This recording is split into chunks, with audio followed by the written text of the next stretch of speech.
They say every grand love story has a twist, but no one expects it to end with heartbreak splashed across front pages. Anna Mendoza was an ordinary woman with extraordinary dreams until she fell in love with the dashing millionaire William Rutherford. Their whirlwind romance dazzled everyone. Charity galas, lavish vacations, and a fairy tale wedding that made headlines.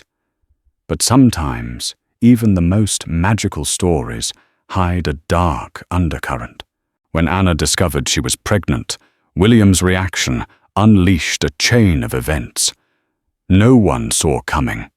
Betrayal, revenge, and a shocking expose that rocked high society. This is the story of how one woman fought back. Anna Mendoza grew up in a modest neighborhood in Austin, Texas.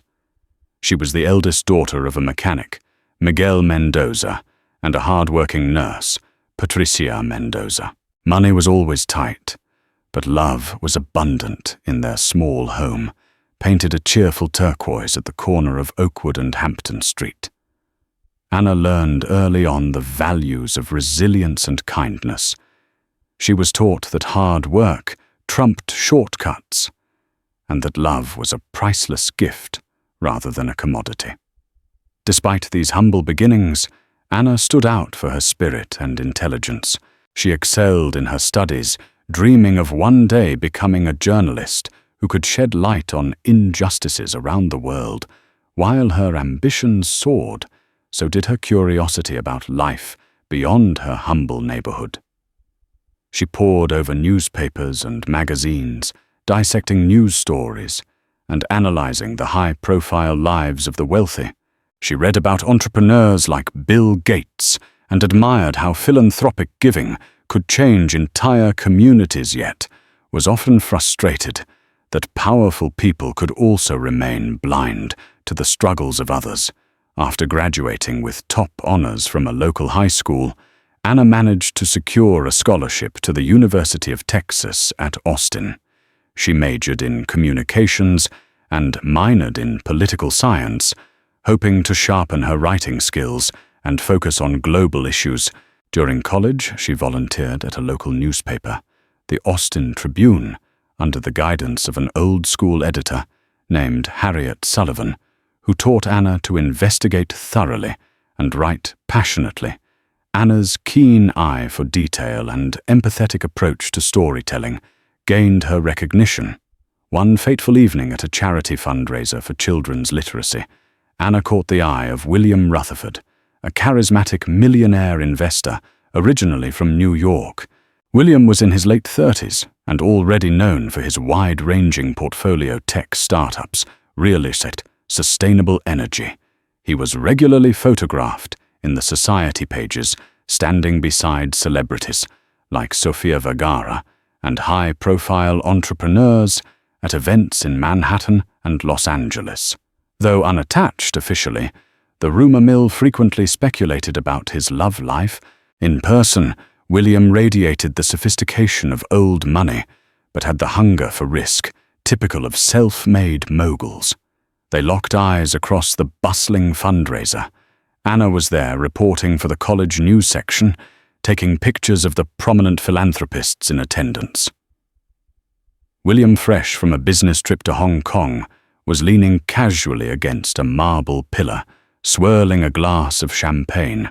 Sparks flared when he walked up to her, introduced himself with a smooth confidence, and offered to help sponsor the literacy campaign. Anna was taken aback by how gracious he seemed. He asked about her goals, her volunteer work, and her writing aspirations. That night, she wrote an article featuring William's contribution to the fundraiser. Little did she know her short piece would spark a chain of emails between them. He reached out to thank her for the flattering coverage. She demurred, noting it was just the facts. William, intrigued by her humility and intelligence, invited her out for coffee. Anna accepted, partly out of curiosity, partly because his sophisticated presence was hard to ignore. Their coffee date at a trendy cafe off campus felt like the start of a fantasy. William asked about her background, her dreams, her family, and even her struggles. In turn, Anna learned about his early life. The Rutherfords had once been wealthy landowners, but after his father's series of poor investments, William had to rebuild the family's fortune practically from scratch. He was still deeply shaped by that fall from grace, driving him to fiercely safeguard his successes and carefully manage his public image. Soon, one coffee date turned into dinner dates, which turned into weekend trips. Anna felt she was living someone else's life, flying out to Miami on William's private jet, wearing designer dresses he'd insisted on gifting her, attending philanthropic gatherings in New York and London. Her parents were both proud and worried. They'd never seen Anna so happy yet, so far from home. Meanwhile, Anna found herself in the eye of a social hurricane. Paparazzi occasionally snapped pictures of her, and William gossip blogs wondered about the new mystery woman. Over time, though, she grew used to the media glare. After 2 breathtaking years together, William proposed on the steps of the Metropolitan Museum of Art in New York City. A string quartet played softly in the background, surrounded by discreet security to keep prying cameras away. Anna, shocked but overjoyed, said yes through tears of happiness. They were married 6 months later, in a grand ceremony at a historic estate in the Hamptons. The wedding photos made front-page news in society columns. The millionaire from New York weds the smart Texan journalist. Their first dance was to a live performance of At Last by Etta James's tribute singer. Their honeymoon in Bali was a swirl of rose petals, beach sunsets, and whispered promises of a bright future. For a time, life felt perfect. Anna had a husband who was wealthy, generous, and unbelievably romantic. She'd put her journalism career on temporary hold. At William's request, he insisted she take time to enjoy married life and offered to help her start her own investigative news website whenever she was ready. Love, lavish living, and laughter characterized their initial year of marriage. Yet beneath the glamour, a rift was forming. Anna noticed that William had a controlling streak. He began to question her interactions with male colleagues, criticized her for dressing down when she insisted on wearing comfortable clothes for errands, and discouraged her from pursuing anything that could cast negativity on his investments. She tried to brush these signs aside. After all, he was kind in many ways, and she still believed in his best intentions. Little did Anna know that the cracks in her dream marriage were only going to widen once she discovered she was pregnant, and that the child she carried would become the catalyst for heartbreak and revenge that no one could have predicted Anna had always wanted. A family growing up in a tight-knit household, she envisioned giving her own children the warmth and security she'd once had. Early one morning, after feeling a wave of constant nausea, she decided to pick up a pregnancy test from a pharmacy near their penthouse on 5th Avenue. She took the test in the lavish marble bathroom with trembling hands. 2 lines are positive. Her heart soared with joy, imagining telling William that they were about to be parents.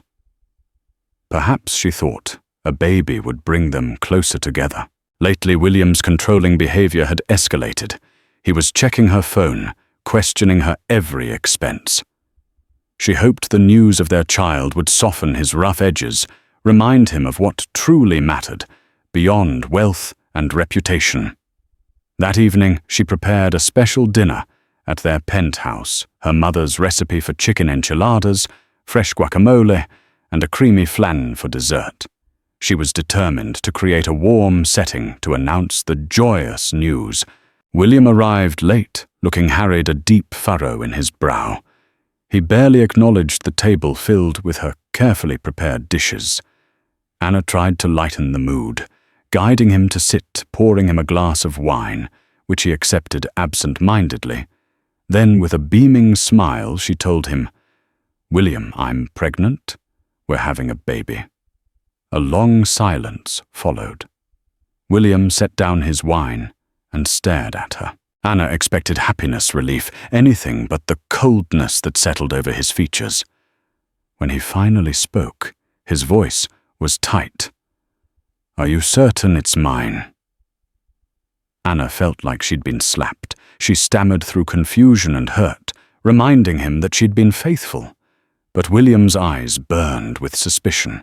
He muttered about the timing being far from ideal, about how the responsibilities of fatherhood could weigh heavily on his business dealings, about how he needed to be absolutely sure. Anna was stunned. This wasn't the man who had courted her so sweetly, who had claimed to love every part of her soul. In the days that followed, William's behavior grew increasingly distant and dismissive. He demanded a paternity test, subtly casting doubt on Anna's character. Heartbroken Anna agreed to the test, desperate to prove she was telling the truth and to salvage their relationship. The results, of course, showed William was the father, yet his relief was overshadowed by cool calculation rather than joy. Anna overheard hushed phone calls, snippets about prenuptial agreements, potential legal ramifications. Although they had signed a prenup, the baby introduced new elements that might complicate William's finances and public image. One evening he left for a business trip to Silicon Valley and never returned home. Days melted into weeks. Anna tried calling him, texting him, sending emails. His replies were curt and cold. She found out through a business news article that he had flown to London for a series of meetings with technology investors and had spent weekends hobnobbing with wealthy aristocrats in Monaco. All the while, Anna grew more anxious, battling morning sickness and heartbreak in their once cozy penthouse that now felt like a gilded cage. Harriet Sullivan, Anna's old mentor from the Austin Tribune, reached out to see how she was doing. Anna hesitated, but eventually confided that something was deeply wrong in her marriage. Harriet, protective as ever, urged her to not let William walk all over her. Harriet also reminded Anna that her investigative talents could be harnessed to uncover truths even within her personal life. More than once, Harriet said, "Don't forget you have the heart of a reporter. Use it if you need to." One day, Anna woke up and found a note on the dining room table, presumably delivered by one of William's staff in the early morning hours. The message was brief and devastating. William was ending their marriage. He demanded she move out of the penthouse. He wanted no further obligations toward her, except for a financial settlement that his lawyer would draft. Anna felt her entire body go numb, tears streaming down her cheeks as she read the letter. She was 4 months pregnant, exhausted, and tossed aside like an inconvenient piece of baggage. Broken but not beaten, Anna packed her belongings. She left the penthouse that same day, ignoring the sympathetic looks from the staff who had come to care for her. With nowhere else to go in New York, she booked a flight home to Austin. Her father Miguel picked her up from the airport, eyes brimming with concern when he saw his daughter pale and trembling. Though she tried to hold back tears the moment she collapsed into his arms, her anguish poured out. There in her childhood bedroom, Anna clutched her belly and resolved to protect her unborn child from William's cruelty. She also felt an ember of anger spark within her. For the first time, Anna found herself wondering if William had secrets, dark ones, and whether she had been chosen for his agenda rather than for love. In the weeks following her return to Austin, Anna wrestled with heartbreak, embarrassment, and fear about the future. She wanted to believe that William's abandonment was just a temporary lapse in judgment. But her calls and messages continued to go unanswered. His lawyer, a polished man named Maxwell Carmichael, reached out instead with a generous settlement offer and a confidentiality agreement. Anna was shocked by the coldness of it all. She was supposed to hush up her entire relationship, accept a payout, and vanish from William's life. Furious, she refused to sign immediately. Time slowed down in that painful limbo. Her belly grew rounder, a daily reminder of the life inside her, and the father who wanted nothing to do with them. Her parents, though supportive, were worried about finances. Patricia had just been through a health scare and was too weak to keep working. Double shifts, Miguel's mechanic shop needed urgent repairs and new equipment. Anna began to wonder if taking William's settlement might be the pragmatic move for the sake of her family and the baby. Yet a deeper instinct told her not to cave, that something about William's abrupt shift was more than just a selfish decision. There was something bigger beneath the surface. Determined to find answers, she contacted Harriet Sullivan again. Harriet visited Anna in Austin, taking her out for lunch at a cozy cafe, over steaming mugs of peppermint tea. Anna confided all the abrupt abandonment, the soulless note, the financial settlement, hush money. Harriet listened gravely, then offered a suggestion that would set Anna on the path of discovery. Investigate William's recent business dealings. Maybe his sudden decision to discard her had roots in hidden debts, shady partnerships, or an upcoming scandal that fatherhood would complicate. Energized by Harriet's idea, Anna began quietly digging. She scoured financial news articles, looking for clues about William Rutherford's ventures: Rutherford Real Estate Group, Rutherford Tech, Investments, Rutherford, Sustainable Energy. His empire seemed unstoppable. But then she stumbled on a line in a niche finance blog referencing Rutherford's questionable offshore accounts. A few more days of searching led her to a bigger puzzle. There were rumors that William had allegedly manipulated stock prices for one of his tech startups, WeConnect, by feeding false projections to investors. Officially, everything looked squeaky clean, but whispers in the finance community suggested otherwise. Anna also discovered an SEC inquiry had been launched quietly. No mainstream media source had covered it yet. A potential scandal of that magnitude could topple a man like William Rutherford. His image as a philanthropic sweetheart would be replaced by the label of a fraudster. Anna's journalistic instincts flared to life. Could William's decision to cut ties with her be part of a strategy to protect his empire? Perhaps he believed a pregnant wife, someone who might discover and reveal his secrets, was a liability. Or maybe he feared that if the scandal broke, she'd become an unwilling accomplice. Still, Anna needed more concrete evidence. She set up phone calls with ex-employees of Rutherford's companies, speaking under the guise of a journalist doing a feature. She reached out to old acquaintances in New York's philanthropic circles. She even ventured into the dark corners of online finance forums.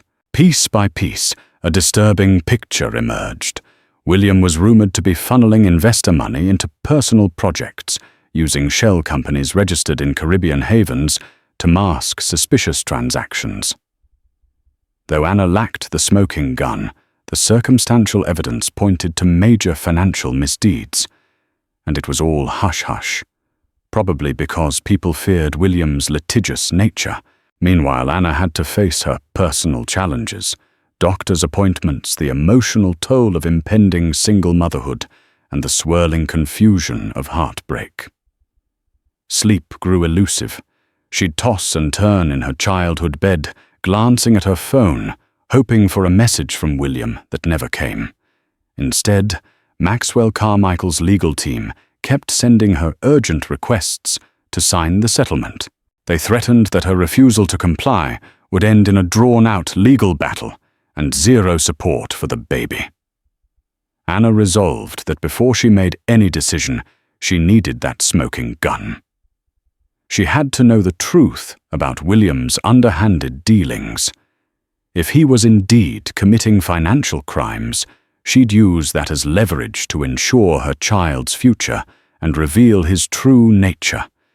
If she discovered nothing, she'd sign the settlement, walk away, and pray for peace. The next day, she booked a flight to New York, telling her concerned parents that she needed just a few days to settle her business. Harriet agreed to meet her there.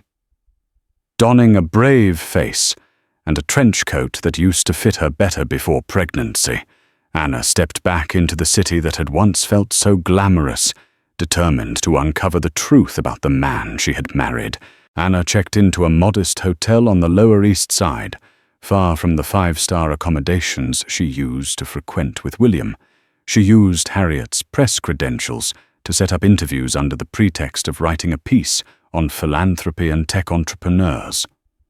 Under that cover story, Anna managed to speak with lower-level employees in William's venture capital offices. Most were tight-lipped.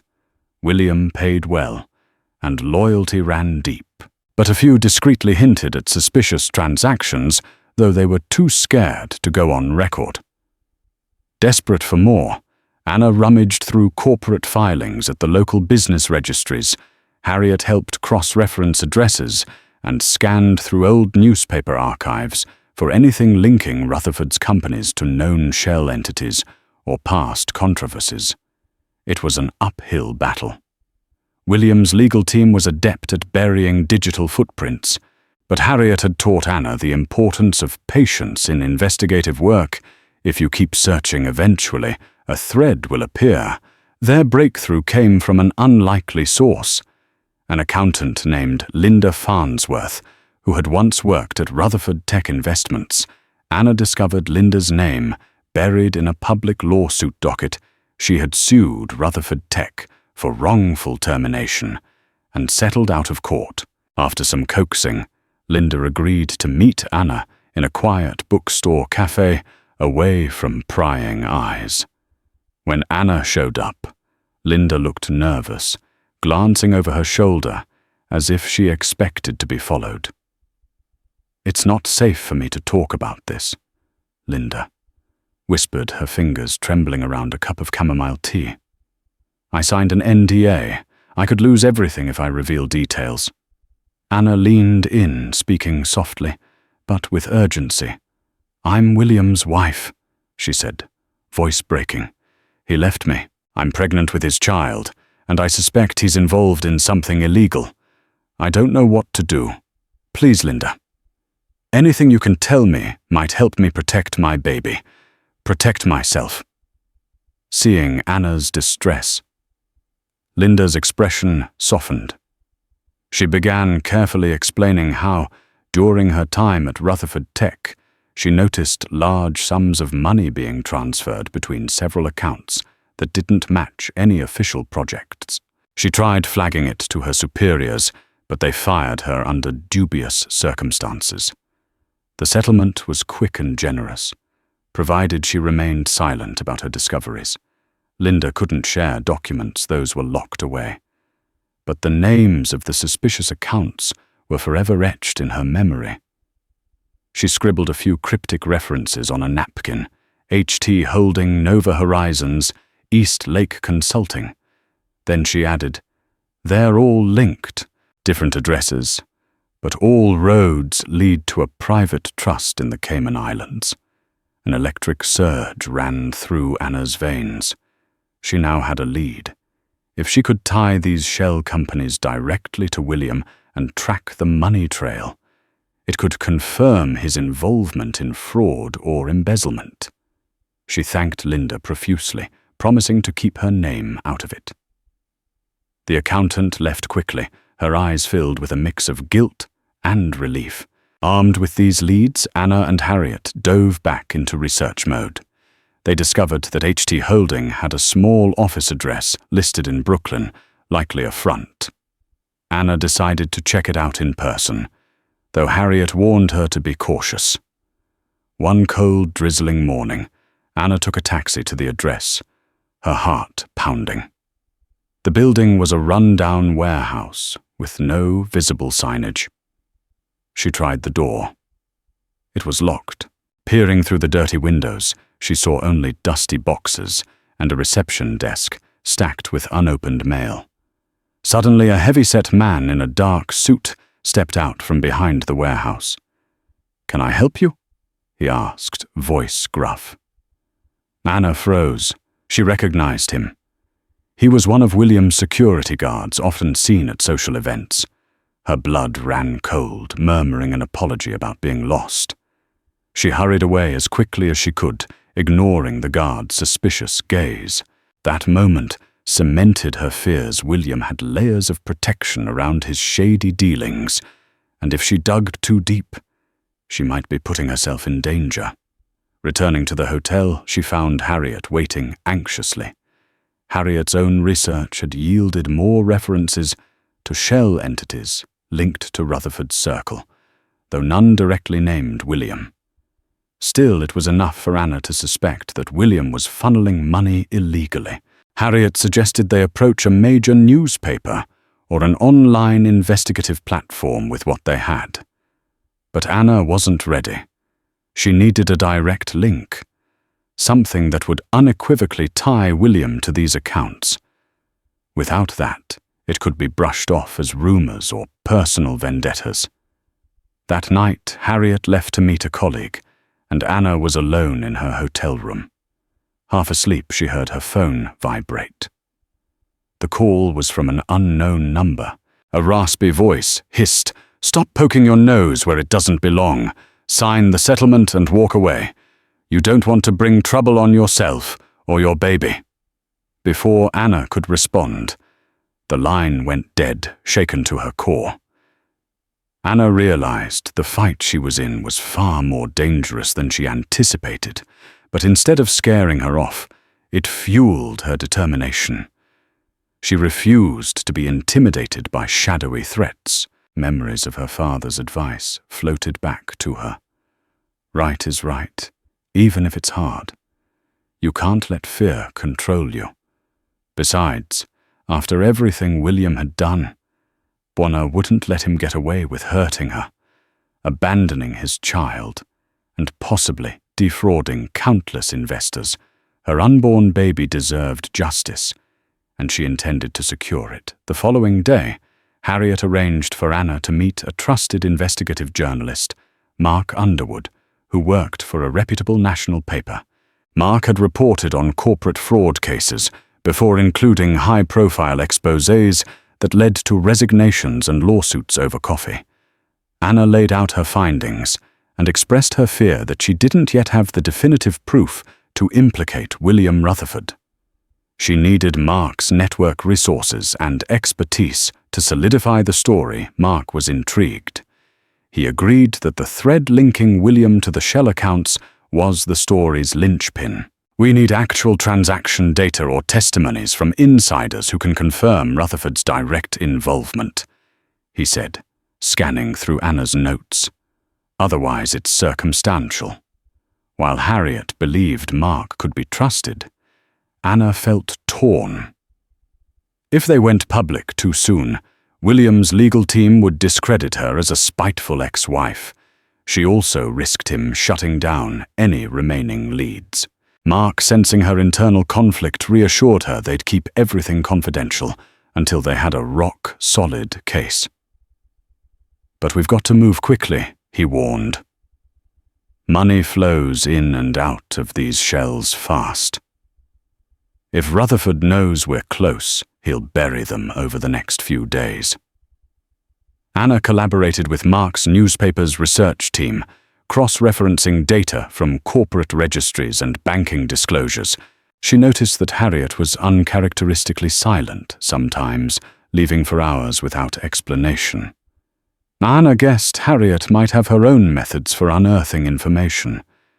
She also found herself wishing she could confide everything to her family, but she didn't want to burden her mother and father with fear for her safety. At 5 months pregnant, her body was going through changes that left her exhausted, but she pushed through, driven by a fierce love for her unborn child. While scanning an SEC filing late one evening at the newspaper's office, Anna felt a sudden sharp pain in her abdomen. Alarmed, she tried to breathe steadily, telling herself it was just stress.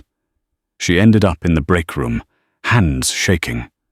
Mark found her pale and sweating, insisting on driving her to the nearest hospital. After an anxious examination, the doctor assured her the baby was fine, but warned her about overexertion. "You must reduce stress," he stressed. "Your child's health depends on it." That night, lying in a hospital bed, Anna realized she was treading a dangerous line. Should she sign the settlement, vanish from William's world, and give her baby a secure, if silent, future? Or should she keep pushing for the truth and risk everything? Images of William's betrayal collided with thoughts of the baby's uncertain future if Anna didn't secure child support. Then she remembered her father's words and Harriet's unwavering support. "You have the heart of a reporter." Harriet had said Anna couldn't live with herself if she walked away from the biggest story of her life, a story that was also deeply personal. She checked out of the hospital the next morning, resolving to push forward, but promising herself she'd be mindful of her health. Upon returning to the newspaper's office, Mark greeted her with an urgent expression. "We got something," he said quietly. A confidential source had provided partial access to some offshore transaction records.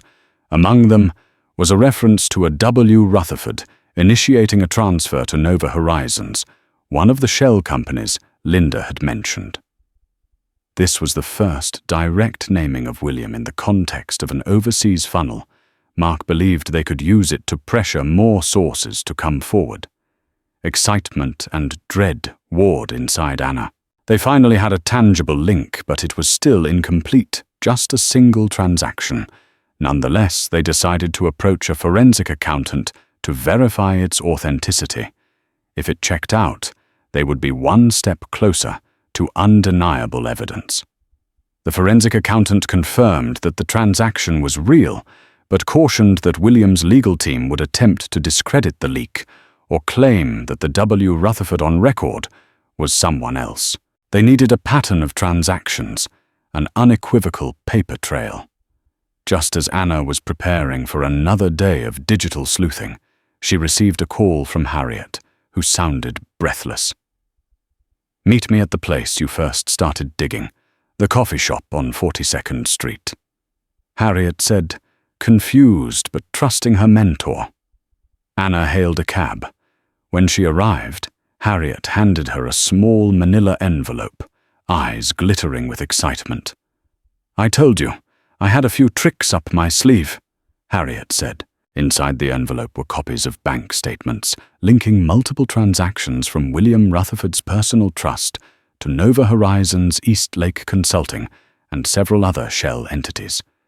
There were time stamps, official bank stamps, enough to create a damning mosaic of fraudulent activity.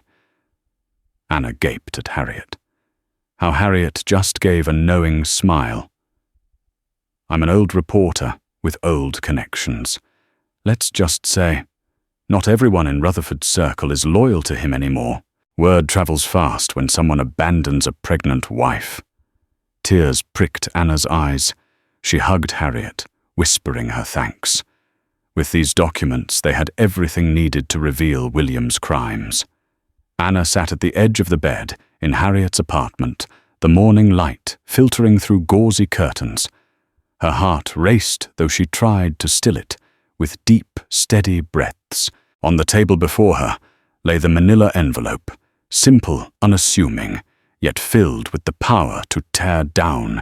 An empire inside were irrefutable documents, bank statements, time-stamped transactions, the names of shell companies, all linked directly to William Rutherford. It was everything. Proof not only of his betrayal as a husband, but of his crimes as a public figure. Harriet's eyes sparkled with quiet pride as she poured Anna a cup of mint tea. "You ready?" she asked gently, placing the warm mug beside her. Anna's hand trembled slightly as she reached for it. The tea was meant to soothe, but nothing could dull the storm brewing inside her.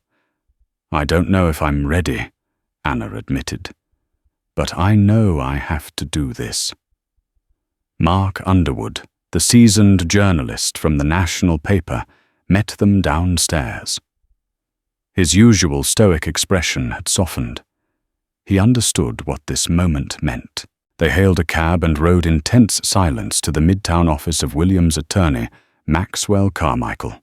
The law firm was sleek, modern, sterile marble floors, glass walls, receptionists with emotionless smiles. As Anna stepped off the elevator, her baby shifted inside her, a small nudge against her ribs, as if reminding her, "I'm with you." Carmichael greeted them with that same smug, polished facade Anna remembered from earlier settlement talks. He gestured toward a conference room. "I assume this is about the settlement," he said smoothly, eyeing her belly as if it were an inconvenience Anna didn't answer. Instead, she opened the envelope and slid the documents across the table. For a moment, no one spoke. Carmichael's confident posture faltered as his eyes scanned the contents. The color drained from his face. His fingers twitched at the corner of the page, as if he wanted to tear the papers apart, but knew better. "Where did you get these?" he asked, voice low and sharp. Anna met his gaze, unwavering. "That's not your concern. What matters is that the truth is here in black and white." Harriet leaned in her voice, calm but firm. "These documents have been independently verified by forensic accountants. Every stamp, every signature, every transfer is legitimate." Mark added, "Our legal team is prepared to move forward with publication, but in the spirit of journalistic ethics, we're offering William the chance to respond before the story goes live." For the first time, the smooth-talking attorney looked rattled. He leaned back in his chair, jaw clenched. "You realize the damage this will cause, not just to William, but to you as well. Public backlash, legal warfare. Is that really what you want?" Anna swallowed hard. Her chest ached not from fear, but from years of suppressed truth, of love given and abused. "What I want," she said slowly, "is for my child to grow up knowing that his mother didn't cower, that I stood up for what was right." Carmichael's tone changed. "Let's be civil. We can make this go away. How much do you want to keep this quiet?" The words hung in the air like poison. Anna blinked. For a moment, she was back in that penthouse kitchen, setting down a homemade meal, announcing her pregnancy, with hope in her voice. Only now did she fully see the rot that had existed behind the marble countertops and designer suits. "You're offering me a bribe," she said coldly, "to bury the truth, to protect a man who left his pregnant wife and stole from thousands of investors." Carmichael began to protest, but Mark pressed a button on a small recorder in his pocket. The red light blinked. "I wouldn't deny anything. You've said so far," he said, with a razor's edge in his tone. Harriet leaned forward. "You know what's coming, and you know your client can't escape it." Silence fell again. Carmichael's confidence had withered. He stood stiffly, straightened his tie. "You'll destroy William's entire legacy with this. He'll retaliate." "Don't think he won't." Anna stood too. Her belly led the way, round and full of promise. "He destroyed himself," she said. "This is just the world seeing him for who he really is." With that, they walked out. The doors to the firm clicked shut behind them, like the closing of a chapter. Outside, the city roared as usual. Horns, footsteps, the hum of people going about their lives.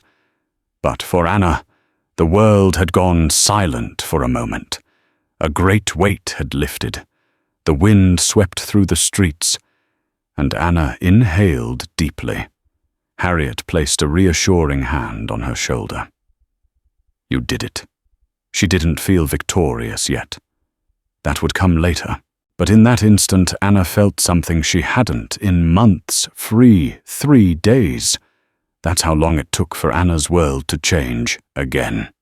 On the morning of the third day, Anna stood by the window in Harriet's apartment, holding a warm cup of chamomile tea, her fingers wrapped tightly around the ceramic, like it was the only thing grounding her.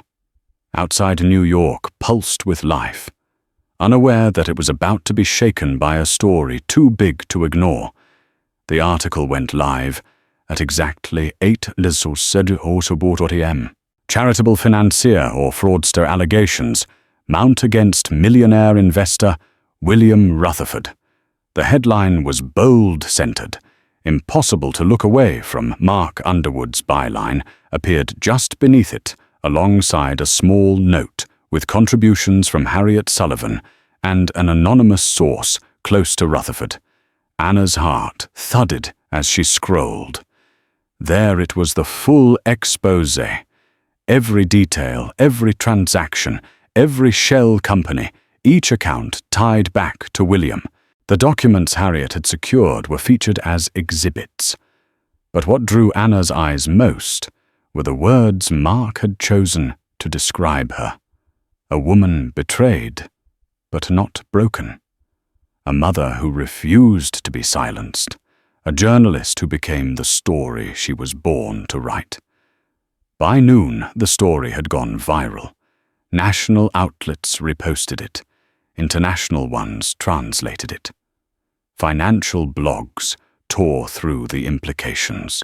Pundits on cable news panels debated whether William Rutherford was merely ethically murky or a full-blown criminal, and social media. It exploded. Anna's face, captured in old paparazzi shots from galas and gala nights, smiling beside William in designer gowns, was now plastered across feeds with hashtags like pregnant whistleblower, Rutherford scandal, and, disturbingly, gold digger or heroine. I can't believe how fast this is moving, Anna whispered, setting down her phone, hands trembling. Harriet turned from the kitchen, a pot of soup bubbling behind her. You lit the match, sweetheart. Now watch the fire burn. But the fire didn't burn evenly. William's response was swift and brutal. By evening, his PR machine had kicked into full gear. Polished statements were released, denying everything. The documents were fabricated. The accusations, vindictive and orchestrated. And Anna. According to them, she was a scorned, unstable woman, attempting to extort a respectable businessman. They went further. They leaked private details of Anna's past. Her college essays, her social media posts from years ago, even misrepresented her academic work to imply she had radical views. The same woman who once posed beside William at galas was now being painted as a manipulative social climber. The smear campaign hit hard. Trolls flooded Anna's inbox. Comments appeared under every post about the article. Some sympathetic, others venomous. You trapped him with that baby. She was always after his money. Typical journalist lies for fame. Anna tried to block it out. She kept reminding herself. This was about the truth, about justice, about Matteo. But when her father called from Austin, his voice shaking, she nearly broke Anna. There's reporters outside the shop. They're asking questions, shoving cameras in my face. Your mother's not doing well. Her blood pressure's high. I'm so sorry, Dad. She choked out. Miguel's voice softened. You did the right thing, mija. But it's going to be a rough storm. You hold on, you hear me?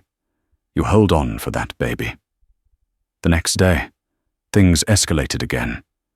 William filed a defamation lawsuit, not just against the newspaper or Mark, but against Harriet and even Anna herself. He also requested a restraining order, accusing Anna of harassment. The irony nearly made her laugh, if it didn't hurt so much. At that point, Anna moved in full-time with Harriet for safety. Paparazzi lingered outside. Strangers took photos of her baby bump like it was tabloid gold. She tried to keep calm, to stay grounded. She began talking to her baby, more as if the tiny heartbeat within her could keep her own steady. "You're not just my reason to keep going," she whispered one night as she lay awake. "You're my proof that love still means something." And then, amid the chaos, came a call. A woman's voice, crisp and clear. "Anna Mendoza. My name is Dr. Cynthia Rollins. Harriet gave me your information. I'm an OB-GYN, and I'd like to offer you prenatal care, free of charge." Anna blinked, tears already gathering. Why, she asked, voice cracking. "Because what you're doing takes more strength than most people ever have, and I think you and your baby deserve someone in your corner." That night, Anna wept, not from fear or anger, but from gratitude. Weeks passed, and with every day, William's foundation crumbled more. Investors began pulling out. His board members resigned. And then came the moment Anna didn't expect. So soon, a federal investigation was announced. The charges were real. The government was watching. Still, it wasn't over. One night, unable to sleep, Anna scrolled social media. Despite Harriet's warning, a private message popped up. A user with no profile picture, no real name. "I used to work for Rutherford. I have more proof." Emails direct from him. He knew what he was doing. Anna's fingers hovered over the keyboard. A trap. "A lifeline with caution," she replied. Hours later, Mark had the emails, messages from William himself, discussing SEC regulations, skirting legal boundaries, laughing off accountability. That was the final crack. William's attorney, Maxwell Carmichael, was rumored to have stepped down. The man who once sneered across polished conference tables now disappeared from the spotlight altogether. But Anna, she stood firm. She was no longer the dumped wife. She was the woman who exposed a lie too big to ignore, who stood tall through the firestorm, who carried not just a child, but the truth. And through it all, Matteo kicked in her belly, like he knew his mother had won the first of many battles for them both. The courtroom smelled of polished wood and cold resolve. Anna sat quietly at the plaintiff's table, 8 months pregnant, and wrapped in a navy blue maternity dress that hugged her belly like armor. Her hands rested protectively atop the swell of her child fingers, intertwined in a gentle prayer for strength. Around her, the air was heavy with anticipation. Journalists scribbling in notepads, murmurs from the public gallery, the low hum of microphones being tested. Across the room sat William Rutherford. Gone was the charismatic mogul, in tailored suits and confident smirks. His skin looked drawn, his eyes sunken. He wore a dark suit that seemed to hang loose on him, as if he were shrinking under the weight of the allegations. When their eyes met just for a heartbeat, Anna saw not the man who once whispered vows beneath chandeliers, but a stranger consumed by self-preservation. The trial had officially begun. A grand jury had indicted William on multiple counts: wire fraud, securities, violations, money laundering. The culmination of months of investigation, whistleblower accounts, forensic documentation, and Anna's courage. She had been subpoenaed to testify. As she made her way to the witness stand, each step felt like a mile. The courtroom fell silent, all eyes on the woman who had become a symbol of betrayal, of resilience, of justice. The bailiff held out a Bible. Anna placed her hand atop it, swore the oath, and sat. Her voice, though soft, carried weight. She told the truth, not just the facts, but the emotional toll. How William had walked out without warning. How she had been left to navigate pregnancy alone. How suspicion turned into discovery. And how she unearthed secrets meant to stay buried. Her hands trembled at times. Her throat caught, but she never faltered. "I didn't set out to ruin anyone," she said, glancing toward the jury. "I just wanted to understand why someone I loved turned so cold. I didn't expect to find crime. But once I did, I couldn't look away." William sat motionless, eyes burning holes through the floor. Then came the cross-examination. His defense attorney, sharp and theatrical, attempted to flip the narrative. He painted Anna as vengeful, manipulative, driven by jealousy. He questioned her motives, her character, even her credibility as a journalist. "Isn't it true," he sneered, "that you were desperate for attention, that your investigation was really just an elaborate act of revenge?" Anna looked at the attorney, then to the jury. "No," she said simply. "What I was desperate for was the truth. For my child. For the people William hurt." Her composure silenced the room. Linda Farnsworth, the former accountant, who had first shared the names of the shell companies, also took the stand. Her voice quivered, but her testimony was devastating. She confirmed the suspicious money transfers, the internal warnings, ignored the fear of retaliation. Other former employees testified anonymously, describing a culture of secrecy and intimidation. The prosecution laid out its case with methodical precision: bank records, email chains, witness statements. Piece by piece, the image of William Rutherford as a titan of industry crumbled. The jury could see what Anna had seen long ago. A man so obsessed with power, he'd risk everything, including a family, to preserve it. During breaks, Anna stepped outside to breathe. Journalists hounded her for quotes, but she said little. Her thoughts were focused inward on the life growing inside her. At night, she curled up in Harriet's guest room, Matteo kicking gently as if to remind her, "We're almost through." Then came the verdict. The jury deliberated for just under 4 hours. Anna sat holding Harriet's hand, her heart pounding so loudly she almost didn't hear the foreperson speak. Guilty. On multiple counts. William didn't speak, didn't flinch, but Anna saw his jaw twitch, his nostrils flare. He looked less like a man facing justice and more like a cornered animal, realizing the trap had finally sprung shut.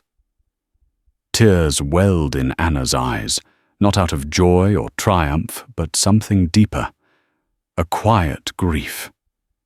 This wasn't just the end of a trial, it was the death of an illusion.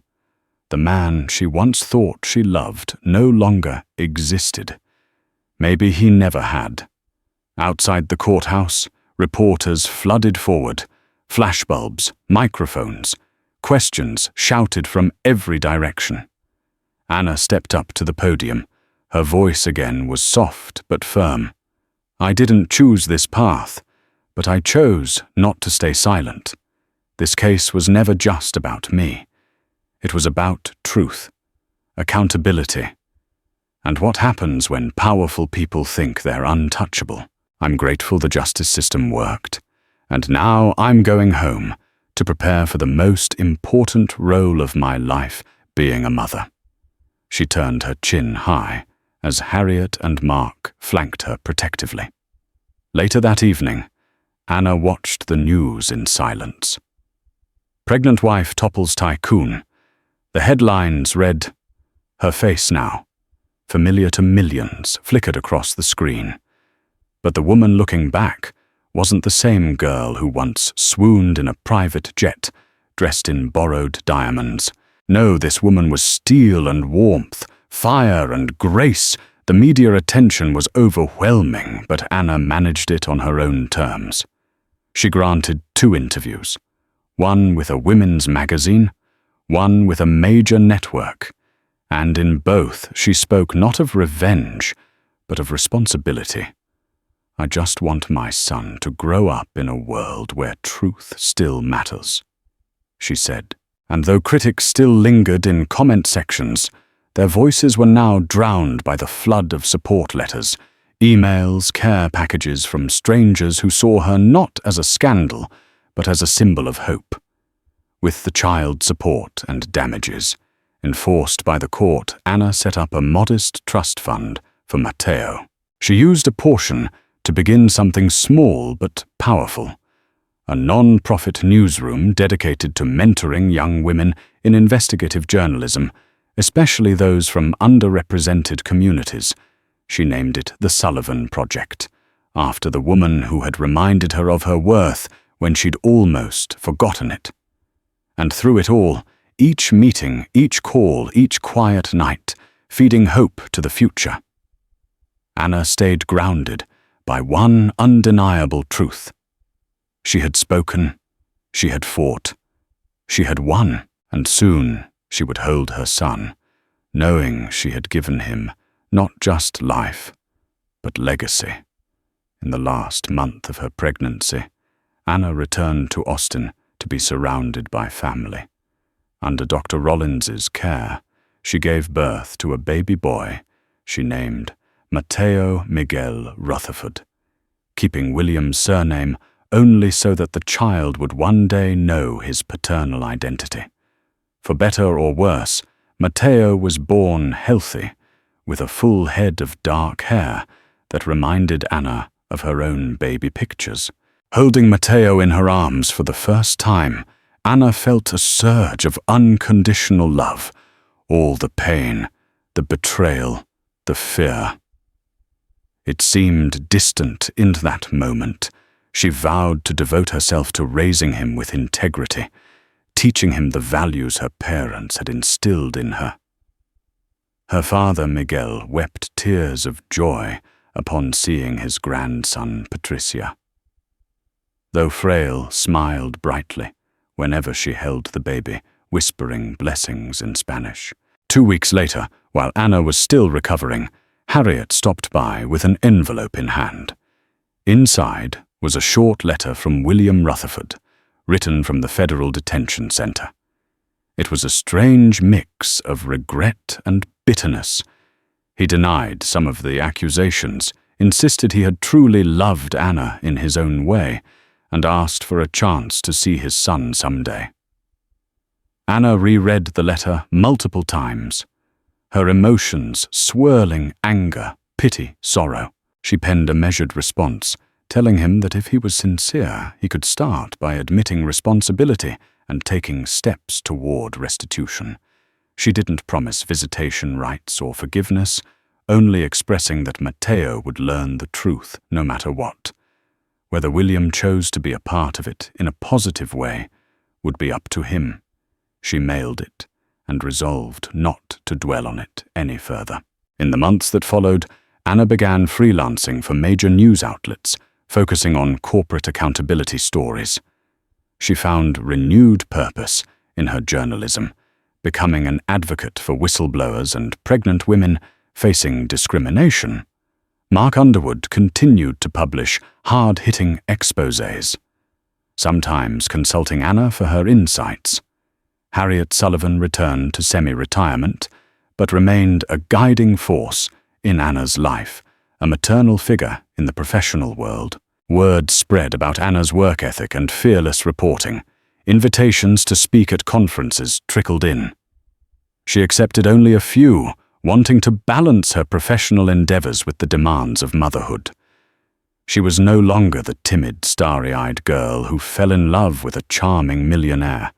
She had become a woman who understood the power of truth, the necessity of courage, and the unbreakable bond of motherhood. And so life moved on. William Rutherford's downfall became a cautionary tale, a fleeting reference in the annals of corporate crime. Meanwhile, Anna's story wasn't just the pregnant wife who got dumped. It was about a woman who refused to stay silent in the face of betrayal, who discovered the strength within herself to stand up against corruption, and who ultimately emerged with something more valuable than all the millions in the world: a child she loved beyond measure, and a soul tempered by fire but unbroken. And that, dear viewers, is the remarkable, harrowing, and ultimately triumphant story of Ana Mendoza, the pregnant wife who was discarded by a millionaire but refused to be silenced.